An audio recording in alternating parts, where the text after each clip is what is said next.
लग्नाच्या पहिल्याच रात्री कोणीतरी माझ्या नवऱ्याला विष दिलं आणि त्याचा मृत्यू झाला. सगळ्यांनी माझ्यावर आरोप ठेवला आणि मला तुरुंगात टाकण्यात आलं. मी सुंदर होते आणि तुरुंगात माझी अब्रू लुटली गेली. जेव्हा मी तुरुंगातून बाहेर आले तेव्हा माझ्या घरच्यांनी सुद्धा मला स्वीकारायला नकार दिला. मी रस्त्यावर बसून रडत होते. तेवढ्यात एक फकीर आला आणि म्हणाला, माझ्याशी लग्न कर. माझ्याकडे काही पर्यायच नव्हता. मी लग्नाला होकार दिला. जेव्हा मी त्याच्यासोबत गेले आणि सुहागराजच्या सजवलेल्या खोलीत बसले तेव्हा माझ्या पायाखालची जमीन सरकली. मी नवरीच्या वेशात होते आणि भव्य पोशाखात गुंडाळलेली एका गाडीच्या दिशेने जात होते. मला काही कळत नव्हतं की कोण मला त्या गाडीपर्यंत घेऊन जात आहे. माझं संपूर्ण आयुष्य डोळ्यासमोरून जात होतं. जीवन आधीच दुःखाने भरलेलं होतं आणि आता जेव्हा वाटू लागलं की कदाचित काहीतरी सुधारेल तरीही मन अगदी रिकामं वाटत होतं. असं जाणवत होतं की सगळं काही संपलं आहे. ज्या दिवशी माझ्या नव्या आयुष्याची सुरुवात होणार होती तोच दिवस. आज माझं लग्न होतं आणि तेही एका फकीराशी. तुरुंगातून बाहेर पडल्यावर त्याने मला लग्नाची मागणी घातली. तो माझ्यासाठी पूर्णपणे अनोळखी होता. हो, मी त्याला रस्त्यात एक दोनदा पाहिलं होतं पण ओळख नव्हती. तुरुंगातून बाहेर पडताना माझं डोकं सुन्न झालं होतं आणि मला चक्कर येत होती. अशा अवस्थेत जेव्हा त्याने लग्नाचं म्हणलं तेव्हा मी काहीही विचार न करता होकार दिला. आता माझं मन सुटलेल्या पानासारखं थरथरत होतं. जर माझा हा निर्णय चुकीचा ठरला तर मी काय करणार? घरच्यांनी तर आधीच मला नाकारलेलं होतं. त्यांच्या दृष्टीने मी गुन्हेगार होते. मी शिक्षा भोगून तुरुंगातून बाहेर आले होते पण आयुष्य अजूनही काट्यांनी भरलेलं होतं. मी कधीच विचार केला नव्हता की माझ्या आनंदी आयुष्यात असा दिवस येईल जेव्हा मला सगळं सोडून काळोख्या तुरुंगात जावं लागेल आणि बाहेर पडण्याचा काही मार्गही दिसला नाही. मी देवाकडे रडत रडत प्रार्थना केली. शेवटी मला मोकळेपणा मिळाला खरा पण समाजाने अजूनही मला बंधनात अडकवलेलं होतं. मी आयुष्याने अगदी थकून गेले होते. मृत्यूची इच्छा करू लागले होते पण मृत्यूसुद्धा माझ्यावर दयाळू होत नव्हता. अशा वेळी जेव्हा तो फकीर वारंवार रस्त्यात भेटून लग्नाची मागणी करत राहिला तेव्हा शेवटी एक दिवस मी धाडस करून होकार दिला आणि आज माझं त्याच्याशी लग्न झालं होतं. तरीही मनात एक भीती आणि घाबरले पण होतंच. जेव्हा मला गाडीत बसवून नेलं जात होतं तेव्हा मी चकित झाले. एखाद्या फकीराकडे गाडी कसली, त्याच्याकडे गाडी असण्याचा काही संबंधच नव्हता आणि ज्या भागात ती गाडी जात होती तो भाग मला चांगलाच परिचित वाटत होता. खूप विचार करूनही माझ्या लक्षात काहीच येत नव्हतं. कदाचित जेलमध्ये राहून माझी स्मरणशक्ती ही थोडी कमजोर झाली असावी. मी विचारांचं ओझं झटकून दिलं आणि गाडीच्या सीटवर डोकं टेकवलं. आता काही विचार करून काही उपयोग नव्हता. जे होईल ते पाहिलं जाईल. जर तो फकीर खरोखर चांगला निघाला तर बरं, नाहीतर मी आतापर्यंत आयुष्यात जे दुःख सहन केलं तेच आणखी एक सहन करेन. गाडी अनोळखी रस्त्यावरून जात राहिली. शेवटी एका झटक्याने ती एका मोठ्या घरासमोर थांबली आणि मी आश्चर्यचकित झाले. मी लगेचच गाडीतून उतरून बाहेर पडणं योग्य समजलं. माझे पती माझ्यासोबत नव्हते. त्यांनी मला आधीच सांगितलं होतं, तू नववधूचा पोशाख घाल, पंडिताकडून लग्नाच्या विधी पूर्ण कर आणि मग जी गाडी तुला घ्यायला येईल त्यात बसून निघून जा. आणि त्यावेळी मी त्यांना काहीच प्रश्न विचारले नाहीत. जेव्हा मी घरात शिरले तेव्हा माझ्या डोळ्यामध्ये आश्चर्याने चमक आली. मी घरातल्या प्रत्येक वस्तूकडे एकटक पाहत होते, ज्या त्याच्या महागड्या किमतीचा ओरडून ओरडून दाखला देत होत्या. प्रत्येक वस्तू तिच्या जागी मोलाची वाटत होती आणि एका शाही जीवनशैलीकडे इशारा करत होती. माझं मन धस्त झालं. मला वाटलं की त्या फकीराने मला कुठल्या श्रीमंत माणसाला विकून तर दिलं नाही ना. मी इतकी भोळी कशी काय ठरले? माझ्या मनात आलं की मी लगेच मागे वळून निघून जावं आणि पुन्हा कधीच इथे परतून येऊ नये. मी आधीच एकदा फसले होते.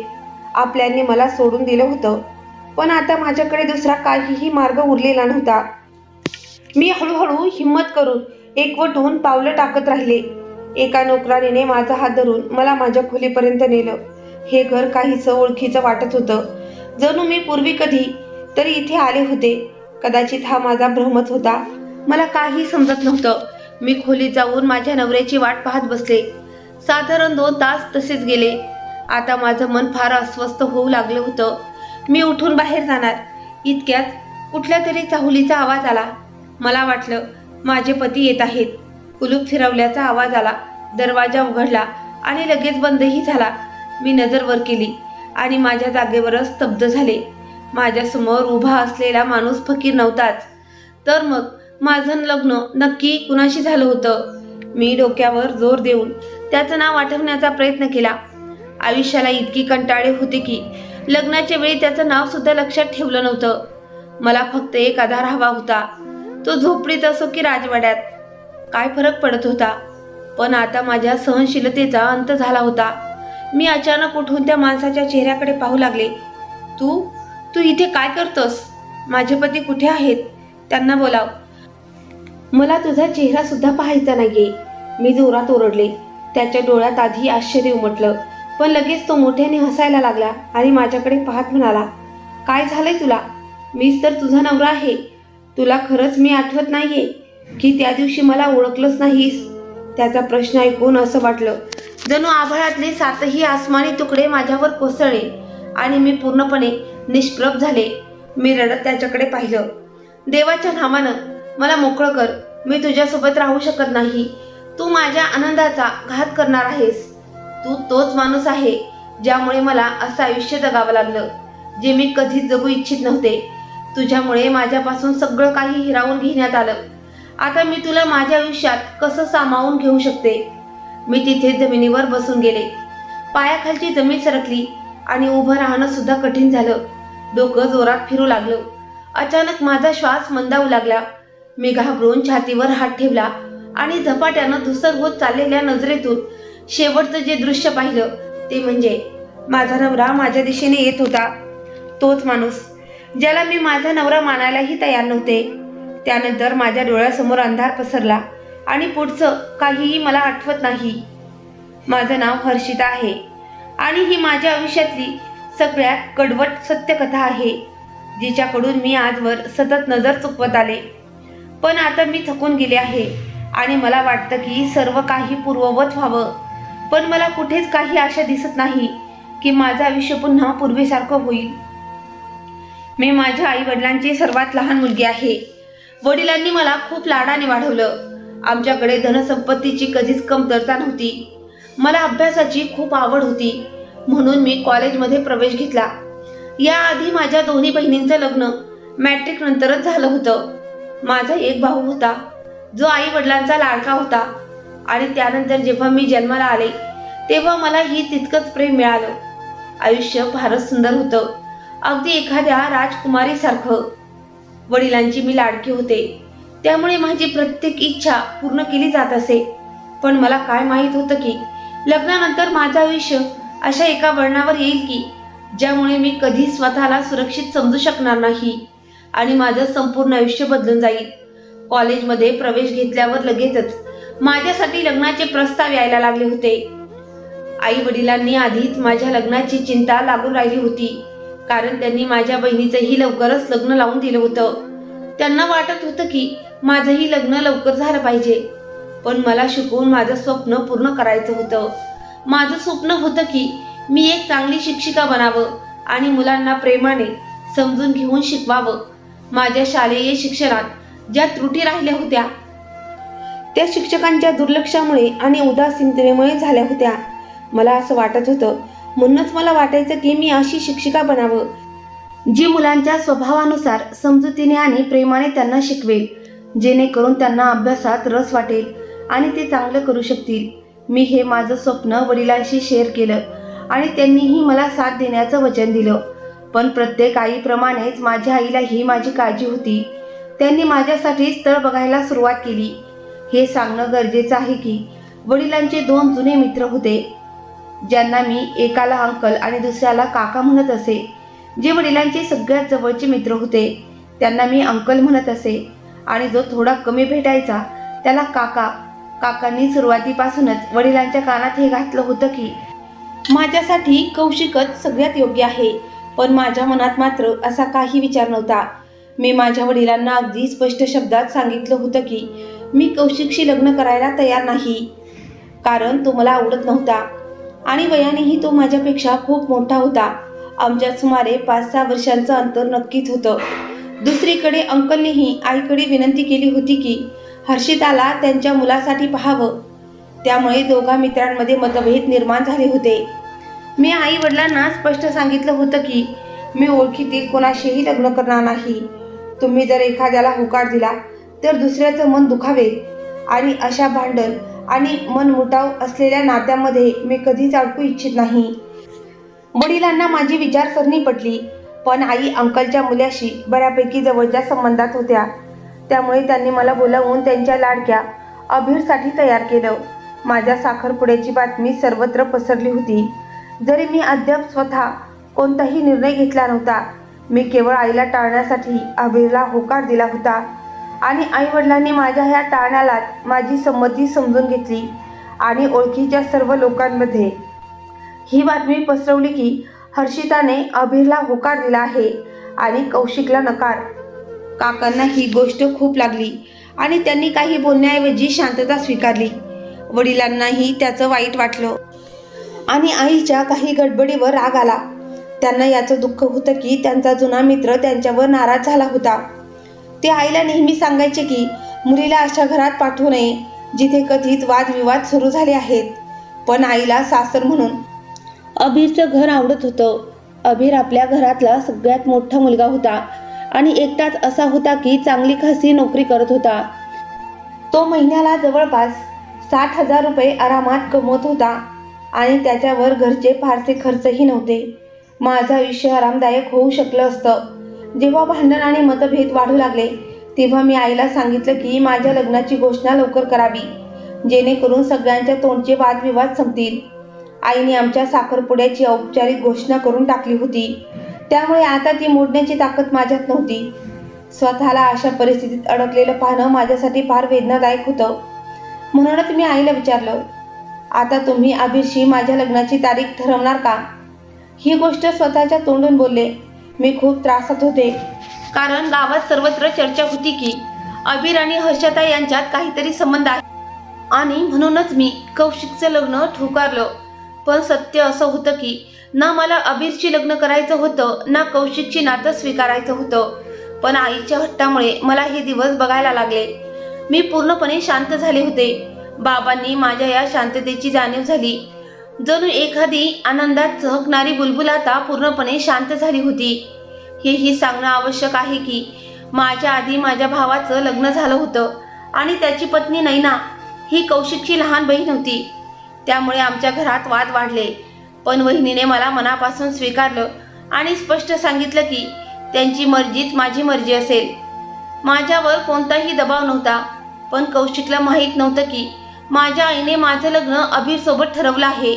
आता माझ्यासमोर लग्नाशिवाय दुसरा पर्यायच नव्हता. म्हणून मी घरात वाद टाळण्यासाठी आईला स्पष्ट शब्दात सांगितलं की माझं लग्न लवकरात लवकर करून टाका. आईने तसंच केलं आणि सगळ्या कुटुंबात पसरवलं की आता लवकरच हर्षिता आणि अभिरचं लग्न होणार आहे. माझे स्वप्न तुटल्याचं मला फार दुःख होतं. अभिर माझ्यावर खरंच प्रेम करतो याचा मला अंदाज माझ्या मेहंदीच्या दिवशी आला, जेव्हा तो शांतपणे मला भेटायला आला. मी खोलीत नववधूसारखी सजलेली उदास बसून माझ्या सुंदर बालपणाच्या आठवणी करत होते, ज्या आई वडिलांच्या घरी खूप सुंदर गेल्या होत्या.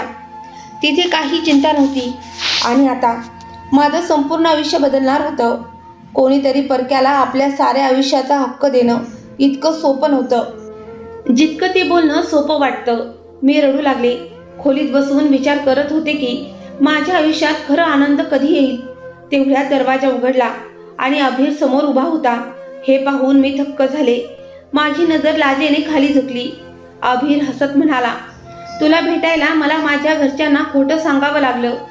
मी तुझ्यावर खूप प्रेम करतो. मला माहिती आहे तुझ्याबद्दल खूप गोष्टी पसरवल्या गेल्या आहेत, पण तुला मिळवण्यासाठी मी सगळं सहन करायला तयार आहे. तू उदास होऊ नकोस. तुझा नवरा नेहमी तुझ्यासोबत असेल. त्याच्या या विश्वासार्ह शब्दांनी माझ्या मनात आनंदाचं झरं वाहू लागलं आणि मी आनंदाने बहरून गेले. तो तिथे तासभर बसून माझ्याशी बोलत राहिला. तेव्हा मला जाणवलं की तो खरंच एका हिऱ्यासारखा माणूस आहे, ज्याला गमावून मी फार मोठी चूक करणार होते. त्या दिवशी पहिल्यांदाच मला माझ्या आईवर खूप प्रेम वाटलं, जिने माझ्यासाठी खरंच एक हिऱ्यासारखा जीवनसाथी निवडला होता. आणि माझ्या आयुष्यातील सर्व सुख देण्याचा पूर्ण प्रयत्न केला होता. 2 दिवस उलटून गेले होते. माझ्या हातांवर मेहंदी लागली होती आणि मी प्रेमाने त्याचं नाव त्यात लिहून घेत होते. बाबांनी जेव्हा मला पहिल्यांदा हसताना पाहिलं तेव्हा त्यांच्या मनालाही शांतता मिळाली. त्यांनी मला जवळ बोलावून सांगितलं, बेटा, कधीही असं समजू नकोस की तू एकटी आहेस. आम्ही सदैव तुझ्यासोबत आहोत. लग्नानंतर जर काही अडचण आली तर ती आमच्यापासून लपवू नकोस, लगेच सांग. आम्ही ती सोडायला कायम तयार आहोत. तरी माझी प्रार्थना आहे की अशी वेळ कधीच येऊ नये आणि तू कायम आनंदी राहावीस. बाबांनी मला आशीर्वाद दिला आणि आयुष्याचा मोलाचा धडा दिला. आता तो दिवस आलाच होता जेव्हा मी नववधू बनून अभिरच्या घरी कायमची जाणार होते. मी वधूच्या पोशाखात वधू कक्षात बसून बारात येण्याची वाट पाहत होते. तिथे बसता बसता पाठीत थोडा त्रास व्हायला लागला, पण आनंद इतका होता की त्याचं काहीच भान राहिलं नाही. इतक्यात मुलांचं ओरडणं आणि फटाक्यांचा आवाज यायला लागला. तेव्हा लक्षात आलं की बारात आली आहे. ढोलांच्या थापावर बरातीचं स्वागत केलं जात होतं. वधू कक्षातील खिडकीतून बाहेरचा सगळा नजारा स्पष्ट दिसत होता. मी आबिरच्या चेहऱ्यावर पहिल्यांदाच इतकं हसू आणि आनंद पाहिला. तो सतत हसत होता, स्मित करत होता. पण त्याच वेळी एक धक्का देणारा प्रसंग घडला. एक मुलगी जिने चेहऱ्यावर घुंगट घातलेला होता पुढे आली आणि थेट माझ्या होणाऱ्या नवऱ्याला दुधाचा ग्लास देऊ लागली. त्याने बरातीत उभं राहूनच गप्पा मारता मारता तो पूर्ण ग्लास प्यायला आणि तो ग्लास त्या मुलीला परत दिला. ती मुलगी मग परत हॉलमध्ये आलीच नाही, कुठे गायब झाली. मी हे दृश्य स्वतःच्या डोळ्यांनी पाहत होते. मला ते खूप विचित्र वाटलं, पण मी मनातून ते झटकून माझ्या आनंदावर लक्ष केंद्रित करण्याचा प्रयत्न केला. पण मला काय माहीत होतं की तीच मुलगी माझ्या सुखाची खुणी ठरेल. माझे पती अचानक विदाईच्या समारंभात थांबले. त्यांना गरम वाटू लागलं. त्यांनी शेरवानीची बटणं उघडली. तब्येत बिघडू लागली आणि त्यांना हॉलमध्ये आणण्यात आलं. माझ्यासमोर त्यांना पंख्याजवळ बसवण्यात आलं.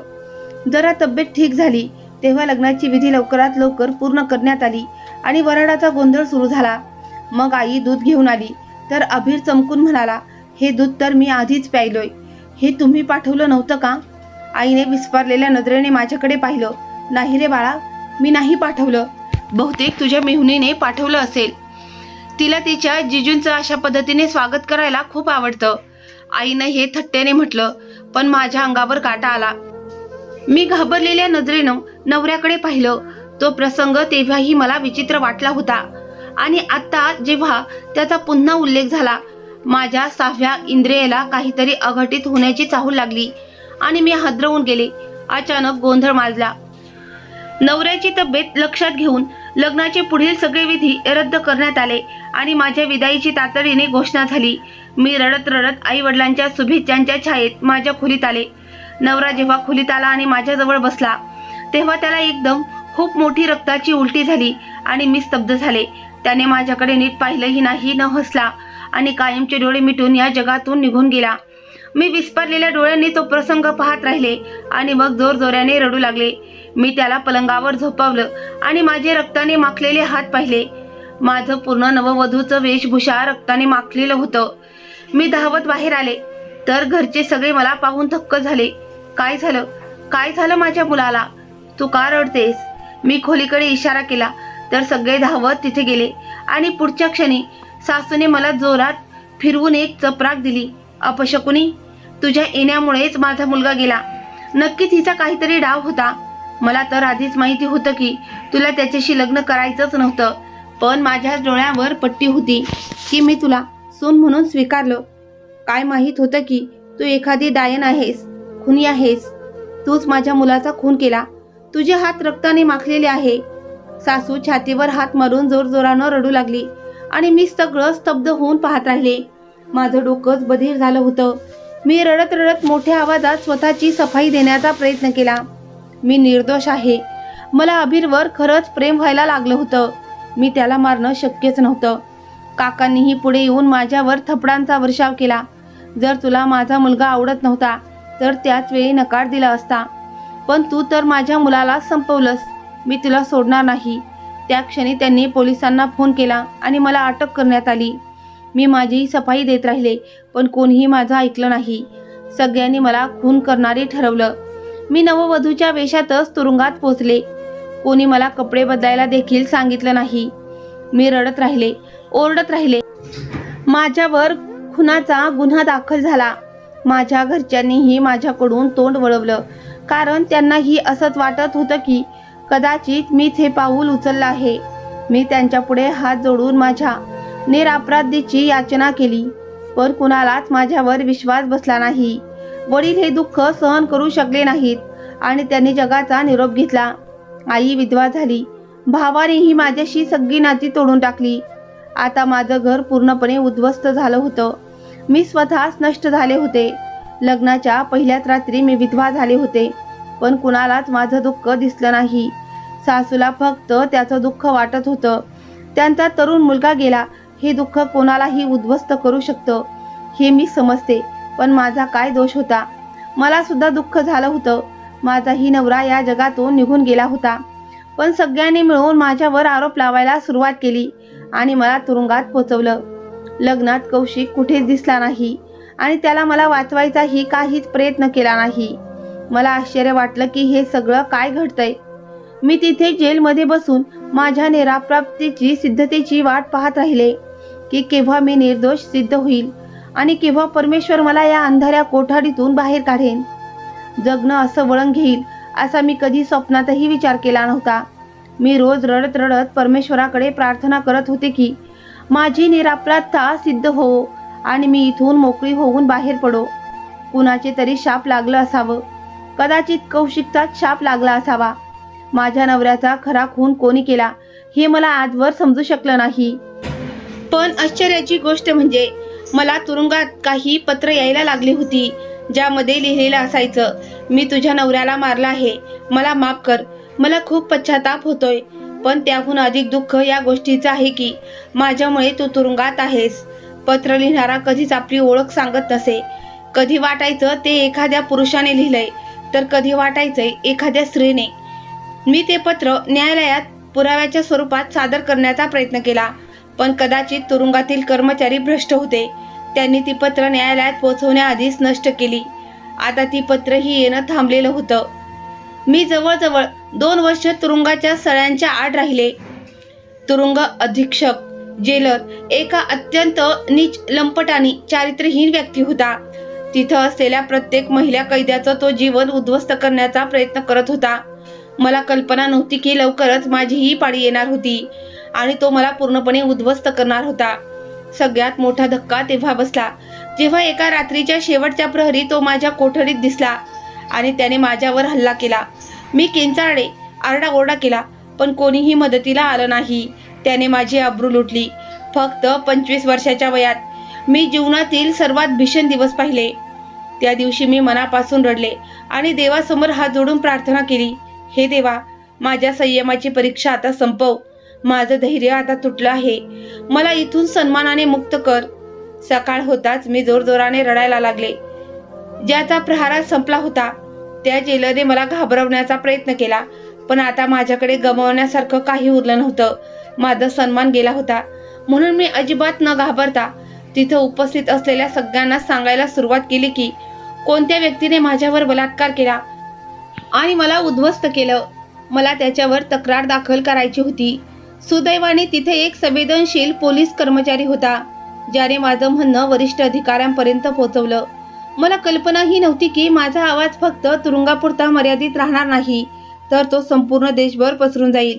जेव्हा ही बातमी टीव्हीच्या स्क्रीनवर एक तात्काळ फ्लॅश न्यूज म्हणून झळकली, खून प्रकरणात अटकेत असलेल्या महिलेवर तुरुंग अधिकाऱ्याने केला बलात्कार, तेव्हा मी हळूहळू रडू लागले. मला एका वेगळ्या खोलीत नेणून ही बातमी दाखवण्यात आली. मी मान खाली घातली. हीच खरी गोष्ट होती. आता माझ्याकडे गमावण्यासारखं काही उरलं नव्हतं. इज्जत तर आधीच गेली होती. आता ही बातमी पुन्हा समोर आली तर त्यात वेगळं वाईट काय होणार होतं. मी त्या तुरुंग अधिकाऱ्याला काहीही करून सोडणार नव्हते, ज्याने याआधी कितीतरी महिलांवर अन्याय केला होता. मी सतत रडून थकून गेले होते. मीडियाचे लोक आले आणि त्यांनी माझे विधान घेतलं. मी हात जोडून तिथं उपस्थित असलेल्या सर्वांना विनंती केली की माझ्या प्रकरणाची नव्याने चौकशी करावी. मी माझ्या नवऱ्याचा खून केलेला नाही. ही गोष्ट वणव्यासारखी सर्व मीडियामध्ये पसरली. मग माझ्या केसची नव्याने चौकशी सुरू झाली. माझ्या लग्नाचा व्हिडिओ दाखवण्यात आला ज्यातून स्पष्ट दिसत होतं की माझ्या नवऱ्याला विष देऊन मारण्यात आलं होतं आणि ती बाई जिने चेहऱ्यावर घुंगट घेऊन त्याला दुधाचा ग्लास दिला होता त्या दुधात विष मिसळलेलं होतं. मला इज्जतीसह निर्दोष जाहीर करण्यात आलं. पण त्याआधी जेव्हा ही बातमी पसरली की तुरुंग अधिकाऱ्याने माझ्यावर बलात्कार केला आहे, तेव्हा माझ्या कुटुंबियांनी माझ्याशी नातं तोडलं. आई आता भावाच्या मेहरबानीवर होती. ती मला घरात कशी घेऊन आली असती. मला वाटलं होतं की आता माझं जीवन सुसह्य होईल. लोक माफीनामा करतील, सहानुभूती दाखवतील आणि मला पुन्हा घरी स्थान देतील. पण मी पूर्णपणे चुकीच्या भ्रमात होते. मला जसं वाटलं होतं नेमकं त्याच्या उलट घडलं. सासू सासऱ्यांनी तर माफी मागणं दूरच, आजही मला खून करणारीच मानलं. त्यांनी स्पष्ट सांगितलं की जरी तुला इज्जतीसह निर्दोष मुक्त करण्यात आलं असलं, तुझं प्रकरण पुन्हा उघडलं गेलं असलं, तरी आमच्या मुलाच्या मृत्यूला जबाबदार तूच आहेस. तू त्याच्या आयुष्यात आलीस आणि त्याला या जगातून घेऊन गेलीस. आम्ही तुला कधीच माफ करणार नाही. असं म्हणताच मी रडू लागले. आता मला त्यांच्यासमोर काहीच स्पष्टीकरण द्यायचं नव्हतं, कारण आता कोणतीही सफाई निरर्थक वाटत होती. त्याने समजून घ्यायचं होतं. तो समजूनही न समजण्याचं नाटक करत होता. तर मी काय करणार? मी तुटलेल्या मनाने घरी परत गेले. पण आईने थेट आणि कठोर शब्दात सांगितलं की आता या घरात तुझ्यासाठी काही जागा नाही. जर तू सन्मानाने निर्दोष ठरली असलीस तर आम्ही तुला परत घरात घेतलं असतं. पण तुझ्या इज्जतीबद्दलच्या अफवा सर्वत्र पसरल्या आहेत. आम्ही कशी घेणार तुला परत?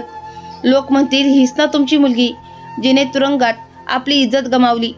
हे ऐकून आई स्वतःही रडू लागली आणि मला लगेचच कळून चुकलं की हे तिचे स्वतःचे शब्द नव्हते, तर भावाने सांगितलेले शब्द होते, जे तिने फक्त पुन्हा उच्चारले होते.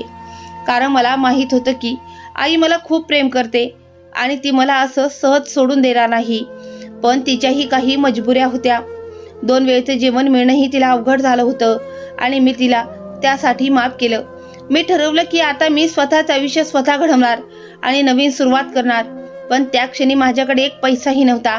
शिक्षणही पूर्ण झालं नव्हतं, कारण लग्नाच्या तयारीमुळे सगळं अर्धवट राहिलं होतं.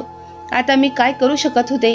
ह्याच विचारात मी रस्त्यावर बसून माझ्या नशिबाला दोष देत होते. तेवढ्यात एक फकीर माझ्याजवळ येऊन बसला आणि माझ्याकडे पाहून हसला. त्याचं हसू पाहून मला असं वाटलं की पुन्हा एकदा माझी इज्जत हरवली जाईल, म्हणून मी त्याच्यापासून लांब जाणं योग्य समजलं. पण तो माझ्या मागे मागे यायला लागला आणि म्हणाला, हर्षिता, मी तुला चांगलं ओळखतो. तुझ्या दुःखाची जाणीव मला आहे. मी तुझं हे दुःख संपवू इच्छितो. सगळं पूर्वीसारखं व्हावं अशी माझी इच्छा आहे. तू माझ्याशी लग्न करशील का? फकीराच्या तोंडून हे शब्द ऐकून मी एकदम हादरले. काहीच सुचेनासं झालं. मला खरंच कुणाच्या आधाराची गरज होती. एक छप्पर हवं होतं आणि 2 वेळेचं अन्न. तुरुंगातून सुटून 2 दिवस झाले होते आणि मी अजून नीट काही खाल्लं नव्हतं. त्या फकीराने मला जेवायला दिलं. मी अश्रूमध्ये ते अन्न कसं बसं गिळलं आणि मग त्याच्याकडे पाहून लगेचच म्हणाले, हो, मी तुझ्याशी लग्न करायला तयार आहे. माझ्या तोंडून हे ऐकताच त्याने प्रेमानं माझ्याकडे पाहिलं आणि म्हणाला, ठीक आहे, तर मग मी तुला उद्या लग्न करून माझ्या घरी घेऊन जाईल. सध्या तू या झोपडीतच थांब. उद्या तुला लग्नाचं वधूवस्त्रही दिलं जाईल. मग मी तुला माझ्या घरी घेऊन जाईल. तुला काही हरकत तर नाही ना? एकदा पुन्हा विचार कर. फकीराच्या गुंतलेल्या दाढी आणि मळकट चेहऱ्याकडे पाहून मला वाटलं की कदाचित मी चुकीचा निर्णय घेतलाय. पण मग स्वतःच्या डोक्यावर उघडं आकाश घेऊन मी किती काळ जगणार होते. म्हणून मी ठरवलं की काहीही झालं तरी मी त्या फकीराशीच लग्न करीन. तो घरी बसेल तर ठीक आहे. मी त्याच्यासोबत राहून भीक मागून आयुष्य काढीन. कधी स्वप्नातही वाटलं नव्हतं की राजकुमारी सारखं आयुष्य जगून मी अशी परिस्थिती पाहीन. भीक मागावी लागेल आणि माझं आयुष्य इतकं उद्ध्वस्त होईल. तुरुंगातून तरी मुक्ती मिळाली, यासाठी मी देवाचे आभार मानले. आता पुढचं आयुष्य सोपं जाईल. मी स्वतःला हे सांगून धीर दिला. सकाळी लवकरच एका बाईच्या हातून मला लग्नाचा ड्रेस पाठवण्यात आला. हे पाहून माझे डोळे आश्चर्याने विस्फारले गेले. एवढं सुंदर वधूवस्त्र मी याआधी कधीच पाहिलं नव्हतं. अभिरच्या लग्नात सुद्धा मी असा ड्रेस परिधान केला नव्हता. मी ते वस्त्र घातलं आणि तेवढ्यात एक गाडी मला नेण्यासाठी आली. मी चकित झाले. तो फकीर आणि त्याच्याकडे गाडी. पण मी माझ्या मनातून सगळे प्रश्न बाजूला केले. आधी मला पार्लरमध्ये नेण्यात आलं, जिथे मला सजवलं गेलं. मग तीच गाडी मला एका अनोळख्या ठिकाणी घेऊन गेली. तिथे माझ्या लग्नाची संमती विचारण्यात आली. मी माझ्या नवऱ्याची आठवण करत 7 फेरे घेतले आणि माझं आयुष्य त्या अनोळख्या व्यक्तीच्या नावावर सोपवलं. हे न जाणता की तो कोण आहे, कसा आहे. आयुष्य इतकं कडवत होतं की मला त्या गोष्टीचं महत्त्वच वाटेनासं झालं. मला फक्त एका आधाराची गरज होती, म्हणूनच मी त्या फकीराचा प्रस्ताव स्वीकारला. पण मी पूर्णपणे आश्चर्यचकित झाले जेव्हा गाडी एका मोठ्या बंगल्यापुढे जाऊन थांबली. माझ्या नवऱ्याने मला अगदी तेच सांगितलं होतं, तू माझ्या घरी ये, मी तुला मनापासून स्वीकारलं आहे. आणि तसंच झालं. आश्चर्याची गोष्ट म्हणजे मी त्याला वराच्या वेशात पाहिलं. जर आधी पाहिलं असतं तर कदाचित मी त्याला कधीच नवरा म्हणून स्वीकारलं नसतं. जसं मला खोलीत नेण्यात आलं, थोड्याच वेळात दरवाजा उघडला आणि कौशिक माझ्या समोर नवऱ्यासारखा उभा होता. माझे पाय थरथरू लागले. मी विचारलं, तू इथे काय करतोस? कौशिक घाबरलेला माझ्याकडे पाहू लागला आणि म्हणाला, तुझा नवरा आहे म्हणून तुझ्या खोलीत मीच तर येणार. हे ऐकताच माझ्या पायाखालची जमीन सरकली. मी म्हटलं, मी तुला माझा नवरा मानत नाही, इथून निघून जा. तुझ्यामुळे माझ्यावर इतका मोठा आरोप लावला गेला, मी तुला कधीच माफ करणार नाही. कौशिक पुढे आला आणि त्याने मला मिठीत घेतलं. मी त्याच्या मिठीतून सुटण्याचा आटोकाट प्रयत्न करू लागले. मी म्हणाले, मला तुझ्यासोबत राहायचं नाही, मला मोकळं कर. मी तुझ्यासोबत कशी काय राहू शकते? मला दम लागायला लागला आणि मी बेशुद्ध झाले. दुसऱ्या दिवशी जेव्हा मला शुद्ध आली तेव्हा कौशिक माझ्यासमोर लाजलेला उभा होता. तो म्हणाला, मी मान्य करतो की माझी चूक आहे. मीच अभिला विष देण्याचा कट रचला होता, पण देवाची इच्छा काहीतरी वेगळीच होती. ज्याला मी पैसे देऊन सुपारी दिली होती त्याला मी नंतर फोन करून नकार दिला आणि त्यानेही माझं ऐकलं. माझ्या मनावरचं एक ओझं हलकं झालं होतं, पण माझा अंतरात्मा सतत मला थांबवत होता. तो रडत रडत त्याची सगळी गोष्ट सांगू लागला. पण मग जे झालं त्याची मला कल्पनाही नव्हती. ज्याला मी अभिरला मारण्यासाठी ठेवलेलं होतं ती दुसरी कोणी नव्हे तर अभिरची जुनी प्रियसी होती, जिला त्याने सोडलं होतं. तिला हे सहन झालं नाही आणि माझ्या नकारानंतरही तिने त्याला विष देऊन टाकलं. कुठेतरी चूक माझी होती. मी हे सत्य स्वीकारलं होतं की तू आता अभिरची आहेस, पण ती हे सत्य स्वीकारू शकली नाही. ती माझी जुनी मैत्रीण होती आणि मी फक्त सूट घेण्यासाठी हे सगळं केलं. पण मला काय माहीत होतं की ती अभिरबद्दल इतकी द्वेष करत असेल की त्याला संपवेलच. फकीर बनून तुला लग्नासाठी विचारणं देखील ह्याच कारणामुळे होतं, कारण मला वाटत होतं की माझ्यामुळे तुझं आयुष्य उद्ध्वस्त झालं. तुझ्या आयुष्यात जी काही संकट आली ती सगळी माझ्यामुळेच आली. मी माझं घर परिवार सगळं काही मागं टाकलं होतं. माझं मानसिक संतुलनही पूर्णपणे ढासळल्यासारखं झालं होतं. ज्या दिवशी मला कळलं की तू तुरुंगातून सुटून परत येणार आहे त्या दिवशी मी ठरवलं की मी तुला रस्त्यात थांबून लग्नाची मागणी करीन. जर तू ही मागणी स्वीकारलीस तर मी तुला आयुष्यातल्या सगळ्या आनंदाने भरून टाकेन. पण जर तू नकार दिलास तर तोच दिवस माझ्या आयुष्यातला शेवटचा दिवस असेल. कौशिकच्या तोंडून ही गोष्ट ऐकली आणि माझं मन अजूनच दुखावलं. मी हुंदके देत रडत होते. तो माझ्या शेजारी उभा राहून माझे अश्रू पुसत होता. माझ्या मनात भीती होती, जर घरच्यांना हे सगळं कळलं तर ते काय विचार करतील? त्यांना असं वाटेल का मीच खरंच अभिरचा खून करणारी आहे. कौशिकला म्हटलं, जर तू खरोखरच माझ्यावर प्रेम करत असशील तर हे प्रेम सिद्ध करून दाखव. माझ्यावरचा हे खटला कायमचा संपव आणि अभिरच्या खऱ्या खुनीला अटक कर. तेव्हाच माझ्या मनाला खरा दिलासा मिळेल. कौशिकने मला वचन दिलं आणि दुसऱ्या दिवशी तो थेट पोलीस ठाण्यात जाऊन साक्ष द्यायला गेला. त्याच्या साक्षीच्या आधारावर पोलिसांनी अभिरच्या प्रेयसीला अटक केली. अशा प्रकारे माझ्या आयुष्यातले ते अत्यंत कठीण दिवस, जे मी खूप यातना सहन करत जगले होते, ते कौशिकमुळे संपले.